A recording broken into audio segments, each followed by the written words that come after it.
相信很多人到了高中选科的时候都会有点纠结，物理还是历史，化学要不要选，生物是不是更容易，政治和地理到底哪个好？其实选科没有想象中那么复杂，你只要按照一个顺序来，先定大方向，再决定物理还是历史，然后再从剩下的科目里面选2科，最后用自己的长期成绩和做题感受去验证。第一步，先确定自己的大方向，这里不是让你现在就决定以后一定要干什么。而是先判断一下自己整体更偏理工还是更偏人文社科。如果你平时比较喜欢数学、计算机、实验、机械、自然科学这些东西，做题的时候也更习惯一步一步推导，那么你大概率更偏理工方向。如果你更喜欢历史、社会、法律、语言、新闻这些内容，平时比较擅长阅读、分析材料、表达观点，那么你可能更偏人文社科。当然，也有很多人现在根本不知道以后想学什么，这也很正常。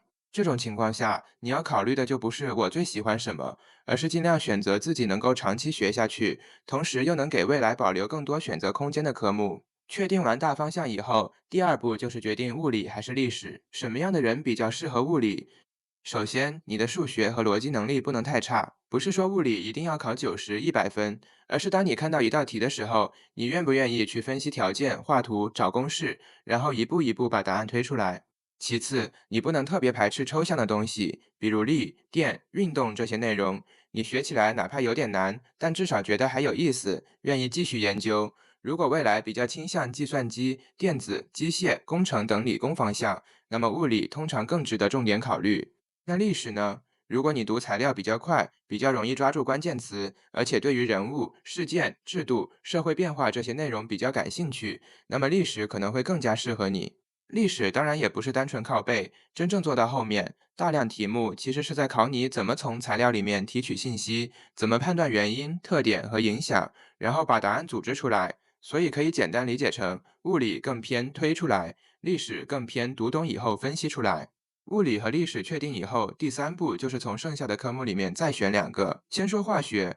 如果你喜欢实验、物质变化、反应规律，而且对于计算和逻辑推理也不太排斥，化学可以重点考虑。尤其如果以后对医学、药学、材料、化学这些方向感兴趣，更要提前查看相关专业的选科要求。再说生物，如果你喜欢人体、细胞、遗传、生态这些东西，生物可能比较适合你。但是千万不要觉得生物就是纯背书，高中生物做到后面同样有大量实验分析、图表分析和逻辑判断。然后是地理，地理其实是一门很有意思的学科，因为它既有自然科学的一面，比如气候、地形、洋流，也有人文的一面，比如城市、人口、农业和工业。所以如果你觉得自己的文理思维比较均衡，地理可能会学得比较舒服。最后是政治，如果你平时比较关注社会问题、经济、法律、公共事务，而且材料阅读和文字表达能力不错，那么政治也可以重点考虑。但是到这里，我还不建议你马上拍板，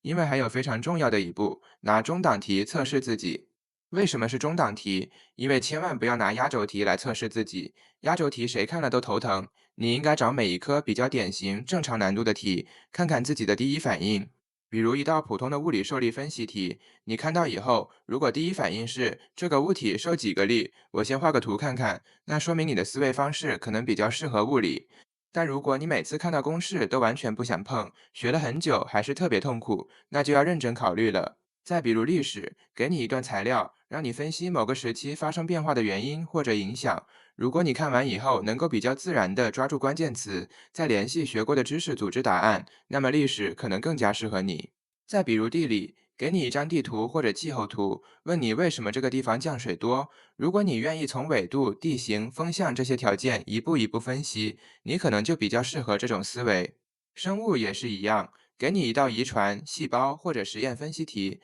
如果你愿意从题目里面寻找条件，再一步一步判断，而不是只想把答案背下来，那说明你对这一类题型可能比较适应。最后，我们再来看几个具体的例子。第一个同学，数学不错，物理成绩中等偏上，平时特别喜欢电脑，以后也考虑计算机。那么他的方向其实就比较明确，整体偏理工，物理值得优先考虑，然后再根据自己的成绩和未来专业要求，从其他科目里面搭配2个。第二个同学，物理长期学得非常痛苦，但是历史、政治一直比较稳定，而且本身喜欢法律和社会问题，那么他就可以重点考虑历史，政治也可能成为一个比较匹配的选择。第三个同学最典型，物理75分，历史80分，地理85分，生物82分。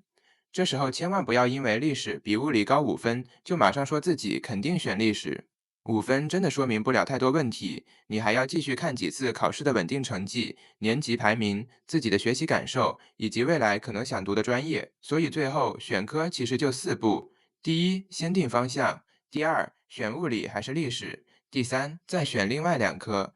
第四，用长期成绩和典型中档题进行验证。还有3个坑一定要避开：第一，不要朋友选什么你就选什么，朋友不能替你参加高考。第二，不要只看一次考试成绩，一次90分或者一次60分都不能完全代表你的真实水平。第三，也是最重要的，千万不要完全不看大学专业的选科要求。选科之前，你可以先想3到5个自己未来可能感兴趣的专业，再去查询目标省份、目标院校最新公布的选考科目要求。你现在当然不需要决定自己未来的一辈子，但至少不要因为今天随便选了一门科目，几年以后才发现自己真正想走的方向被限制了。所以我一直觉得，真正好的选科组合不是什么网上所谓的最强组合，而是这几门课你学得下去，你愿意学，成绩相对稳定，同时还能给未来的自己多留几扇门，这才是最适合你的选择。